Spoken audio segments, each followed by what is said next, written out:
She called me from Miami and said she wanted to end our marriage. But what she didn't know, the secret I'd kept hidden, was worth almost $1 million. What happened next changed everything. My name is Daniel Ross. I'm 38 and I work as a structural engineer for a mid-sized firm in Austin. Most days, my life followed a neat, quiet rhythm: blueprints, site visits, spreadsheets, and coffee at exactly 8:00 a.m. I liked it that way. Predictable, steady, safe. My wife, Marissa, had flown to Miami 4 days ago for what she called a girls' weekend. I didn't ask many questions. Honestly, I was just glad she was taking a break. Things between us had been tense for months, but I'd chalked it up to stress. Her work, my work, life just getting too loud. I thought the trip might help her clear her head. I had no idea she was using it to clear me out of her life. It was a Sunday afternoon when the call came in. I was standing at the kitchen sink, rinsing out a coffee mug when her name lit up on my phone. I remember the sound of the water running, the faint hum of the fridge, the kind of calm that lives right before a storm. "Hey, babe," I answered. She didn't say it back. "Daniel," she began, her voice cool and distant. "We need to talk." I didn't say anything. My stomach tightened. "I'm staying in Miami a little longer. Actually, I'm not coming back." I blinked, confused. "What are you talking about?" "I've thought about this a lot," she continued. "This marriage, it's not working. I've already spoken to a lawyer. I'm filing for divorce." Just like that. No fight, no discussion, no warning. I must have asked her why, but I barely remember my own words. Everything blurred after that. She spoke calmly, like she was reading a weather report. I think I dropped the mug. I remember the crash, the sound of ceramic against tile. Then silence. She hung up before I could process anything. I just stood there, surrounded by broken pieces. In that moment, I wasn't angry. I wasn't even sad. I was empty, like someone had scooped out the inside of my chest and left a hollow shell behind. I walked out to the porch and sat there until the sun dipped below the trees. I kept thinking there has to be more to this. No one ends a 10-year marriage like that, over the phone from Miami. But I didn't know it yet. This was only the beginning. The next morning, I woke up on the living room couch with a stiff neck and a pit in my stomach. I hadn't meant to fall asleep there. I just sat down to think after the call, and somewhere between confusion and heartbreak, the night swallowed me whole. The house was too quiet, the kind of silence that presses against your skin. I made coffee without tasting it. I stared out the window like something out there might explain how everything I thought was real had just ended.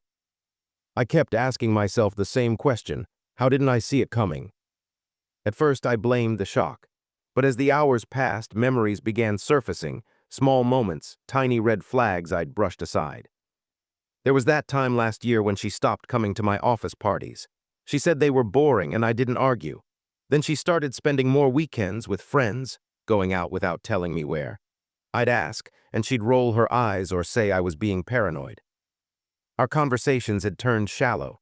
She used to ask about my projects, my coworkers, my day. Lately, it was all surface level or nothing at all. I remember one evening just 3 months ago, we were sitting on opposite ends of the couch. She was on her phone, laughing at something. I looked at her and realized I missed her, and she was right there. The distance had been growing for a long time, but I told myself that marriages go through seasons, that this was just a rough patch and we'd find our way back. I worked longer hours, thinking maybe success would fix things. Maybe if we could afford a bigger place or finally take that vacation we kept putting off, she'd smile at me the way she used to. I tried harder. She pulled further away. She never yelled, never cried. She just slowly, quietly disconnected. And I let it happen. I didn't want to stir the waters. I kept hoping things would change on their own. Now I understood. She had already made her decision. Long before Miami, maybe even long before I realized we had a problem. That realization cut deeper than the phone call. It wasn't sudden at all, I just wasn't looking. And in that awareness, something inside me shifted. A layer of denial peeled away. I was still heartbroken, but now I was beginning to see the truth. The days after the call blurred together. I didn't go to work. I told my manager I needed time off, and he didn't press. I think he could hear it in my voice. Something had cracked. Marissa didn't come back, not even for a conversation, not to pack her things. A moving company showed up instead, 2 guys with clipboards and blank expressions. They had a list and they were efficient. They packed up her clothes, her books, her keepsakes. They even took the coffee maker she liked more than I did. I watched them from the hallway, frozen, like I didn't belong in my own house. After they left, I wandered through the rooms, touching the empty spaces where her things used to be. The house didn't look broken, but it felt like a museum of what used to be. Everything familiar was still there, and yet it all felt foreign without her in it. At night, the silence was unbearable. I'd never noticed how many sounds came from simply living together. Her humming while she cooked, the rustle of pages when she read in bed, even the soft squeak of the bathroom door, gone now. The silence was heavy. It filled every corner. It followed me like a shadow. I stopped turning on the TV. I didn't want noise. I wanted her, and she was gone. I tried calling a few friends, but I didn't know what to say. Most of them were mutual friends, and I didn't want pity. I didn't want to hear, "You're better off," or "She didn't deserve you." I didn't want to talk about it. I just didn't want to feel alone. But I was deeply, painfully alone. One night, I opened our wedding album. The photos felt like they belonged to strangers. Her smile was real in them. So was mine. We looked young, invincible. I studied her eyes in the pictures, wondering if I'd missed something even then, if she ever really saw me. The memories weren't comforting, they were haunting, like echoes of a song I could no longer hear. That night, I fell asleep on the floor of our bedroom. I didn't even change clothes. I just curled up and let the silence swallow me. But something shifted as the sun came up. A quiet, tired thought drifted through me. If this pain is all I have now, maybe I need to feel it, really feel it. Maybe that's how I start to move forward. The morning after I slept on the floor, I forced myself to stand up and take a real look at the house. Not just to remember, but to understand. I wanted to know what she had actually taken. It started small, little things. The throw pillows from the living room, her tea mugs, the lamp she always read under. Then bigger things. She de-emptied out her closet down to the last hanger, took the guest room TV, even a few photo frames I thought we'd picked out together. In the bathroom, her drawer was gone, like she'd never been there at all. But it wasn't just objects, it was choices. She hadn't taken the things that didn't matter, she took hers. What was hers alone, and she left behind anything that might mean something to me. She even took the old acoustic guitar I used to play during our early days, back when we'd sit on the porch and sing with no one listening. That guitar had been a gift from me to her, but she hadn't touched it in years. Still, she took it, like she needed every piece of those memories to disappear with her. Then I logged into our bank account. My chest tightened. Gone. She had withdrawn nearly everything from our joint savings, not just her half, everything. She even cleared the rainy day fund we'd set up for emergencies. I double-checked. There was barely $200 left between all the accounts. No warning, no discussion. She drained it like it was owed to her. That was when the heartbreak shifted, just slightly. The sadness didn't go away, but it made room for something new. Anger. Not loud, screaming anger, not the kind that breaks things. This was a cold, steady burn. She hadn't just left, she deplanned it, calculated it, right down to the dollar. She had been months ahead of me emotionally, maybe even a year. While I was busy trying to fix things, she was preparing her exit. And that realization, it stung. Because it made one thing clear. I hadn't lost someone who loved me. I'd lost someone who had stopped caring a long time ago and who didn't mind wounding me on the way out. But even in that pain, I felt something solid begin to form beneath the wreckage. I wasn't powerless, not completely. She may have taken almost everything. But there was one thing she didn't know about. I sat at the dining table that night staring at my laptop. The glow from the screen lit up the room in a cold, blue light. All around me were reminders of her absence, empty shelves, blank walls, spaces where pictures used to hang. But something had changed inside me. I wasn't just mourning anymore. I was beginning to take inventory, not just of what I'd lost, but of what I still had. That's when I remembered the old investment account. It had started as a side project years ago, before we got married, actually. I'd scraped together about $11,000 from a bonus at work and some savings, and I put it into a tech startup that a college friend had begged me to believe in. It was risky. Marissa had rolled her eyes when I told her about it. "Why would you waste real money on something that could crash in 6 months?" she said. I never brought it up again. The account was separate. Mine alone. I'd check on it once or twice a year out of curiosity more than hope. But now, in the middle of a broken marriage and an empty house, that forgotten decision came back like a knock at the door. I logged in and stared. $870,432.15. I blinked, then checked again. It wasn't a glitch. The company had gone public 2 years ago, quietly at first, and then last year their stock had exploded. I had barely paid attention. Too busy trying to keep my marriage together. Too focused on holding on to someone who was already halfway out the door. Now here it was, a number on a screen, but it felt like a lifeline. She didn't know about it. She never asked, never cared. And since I'd opened the account before we married, it was legally mine. I sat back in my chair, my heart thudding, not just from the money, but from what it meant.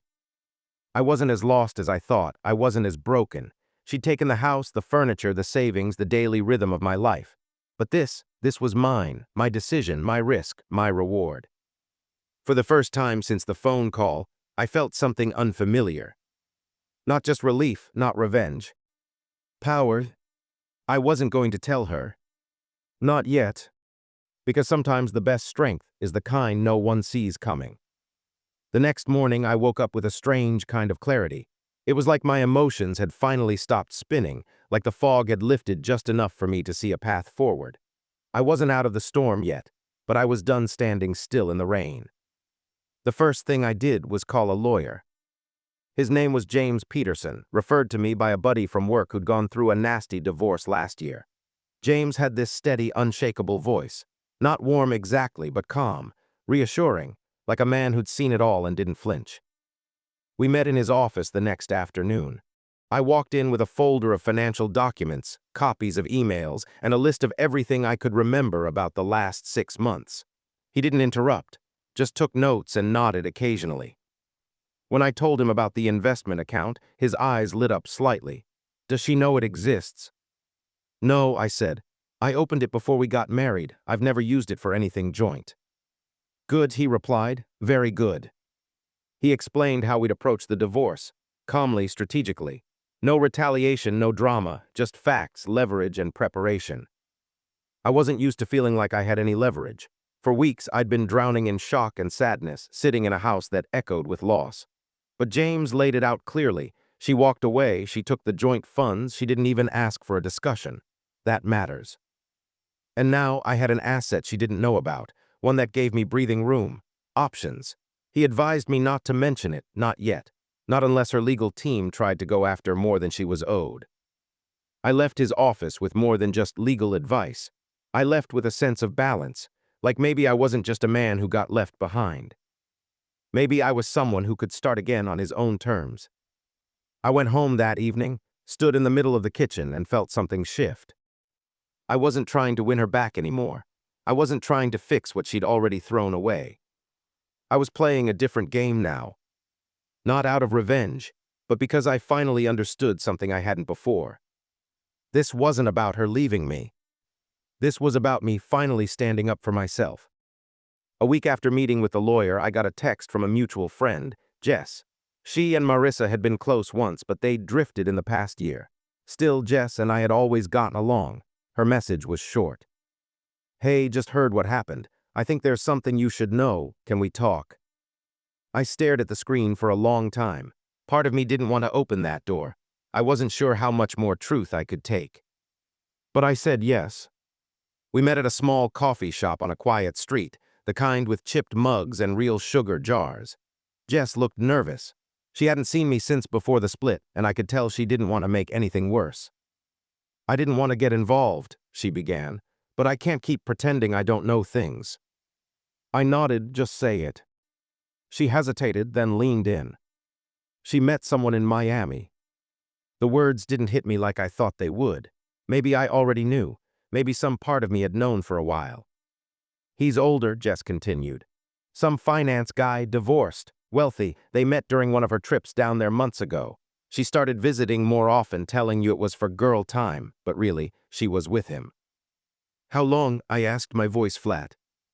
Long enough, Jess said softly. She told me she was thinking about leaving you before Christmas, said she felt trapped in a life that didn't feel like hers anymore. I stared at the table. Jess reached out, gently touching my hand. I'm sorry, Mark. I didn't know how to tell you before, but when she just up and left like that, I figured you deserved the truth. I nodded, swallowing the tightness in my throat. Thank you for telling me. When I got home that night, I didn't cry. I didn't yell. I didn't even feel rage. What I felt was strange. It was relief. Because now I had the full picture. The silence, the distance, the detachment. It hadn't been about me failing. It had been about her leaving long before she ever picked up the phone. I wasn't abandoned out of the blue. I was simply the last to know. And somehow, that made it easier to let go. The next few days were quiet, but not like before. This was a different kind of silence, not hollow, but healing. The noise in my head was starting to settle. I wasn't pacing the floors anymore or checking my phone every hour. For the first time since she left, I felt like I could breathe. But that didn't mean the thoughts stopped. At night, I'd lie in bed replaying everything, from our first date to our last fight. I'd remember the way she used to laugh when I surprised her with flowers. The way her eyes dulled when we stopped talking about dreams and started talking about bills. I saw the whole story now, and I kept asking myself the same question. What would I even say to her if I had the chance? So I started writing. Not to her exactly, more like to the version of her I used to know, or maybe to the version of me who still needed to speak. The first letter was angry, raw. I poured every word I had swallowed, every time I'd chosen silence to keep the peace, every betrayal she thought I hadn't noticed. I told her how it felt to be dismissed, how cruel it was to leave someone without a single real goodbye. The second letter was different, sad, honest. I wrote about the things I missed, the small things, Sunday morning pancakes, her foot brushing against mine at night, the way we used to talk in the car like there was no world outside. And the third letter, that one surprised me. It was about me, about who I had become since she left, about how I was learning to be okay alone, about how maybe, just maybe, this pain had carved out space for something better down the road. I never sent them. I never planned to. I folded each letter carefully and tucked them into a drawer in my desk. Not to revisit, but to release. Because writing them gave me what no conversation ever could, closure on my own terms. She didn't need to read them. I needed to write them. That night, I stood by the window, looking out over the street we used to walk together. And for the first time in a long time, I didn't feel like something was missing. I felt free. The morning sun poured through the windows as I packed the last box. It was heavy with memories, old photos, books we used to read together, the little mementos she'd left behind. Each item felt like a piece of the past I was finally ready to let go of. I paused for a moment, holding a small ceramic vase she had once painted in an art class. It was chipped now, but beautiful in its imperfection. I smiled softly, thinking about how we had laughed when it fell off the shelf one night and shattered on the floor. That memory didn't sting anymore. It felt warm, like a gentle reminder that not everything broken stays broken forever. Moving out wasn't just about changing addresses. It was about reclaiming my life. I had spent so long waiting for her to come back, for things to go back to the way they were. But now I understood that some doors close for good, and that's okay. As I loaded the last box into the truck, I thought about the investment account. The $870,000 that had once felt like a secret weapon, but now felt like a symbol of my independence. That money wasn't just a safety net. It was proof that I could build something on my own, no matter how dark the past had been. The movers finished quickly, and I stood outside the house one last time. The place where so many years had unfolded, the laughter, the fights, the quiet nights. It was a chapter I was closing, and while it hurt, it was time. Driving away, I felt a strange mix of sadness and hope. The road ahead was unknown, but for the first time in a long time, I was ready to see where it would lead. Change is hard. Leaving behind the life I thought I'd have was harder, but holding on to what no longer serves you is even harder. I was choosing to move forward. And for once, it felt like I was moving towards something, not away from it. The new apartment felt smaller, but it was mine, clean, quiet, and filled with possibility. As I unpacked, I realized something important. This space didn't have to hold the weight of the past. It could be a blank page. I set up the guitar she'd taken out of my mind. I decided to buy a new one, a fresh start with new strings. When I strummed the first chord, it was shaky but honest, just like me. Friends reached out more often now. Maybe they saw the shift in me, Or maybe I was just more willing to let them in. Dinner invitations, coffee meetups. I was slowly rebuilding a support network I'd ignored while caught up in trying to save a marriage that was already lost. Work was different too. I threw myself into projects, but not to escape. This time I wanted to grow professionally and personally. I started budgeting with the investment account in mind, planning carefully. The money wasn't a trophy or a weapon anymore. It was a foundation. Most importantly, I was learning to be alone without feeling lonely. There's a difference I hadn't understood before. Solitude became a chance to know myself better, to listen without judgment, to dream without fear. Sometimes I still think about Marissa, about the life we almost had, but the pain isn't sharp anymore. It's softer, like a scar that reminds me where I've been and how far I've come. I'm not the same man I was when she called from Miami to end our marriage. I'm someone stronger, quieter, and more certain of his worth. That call shattered a world, but it also gave me the chance to build a new one. And this time it's mine.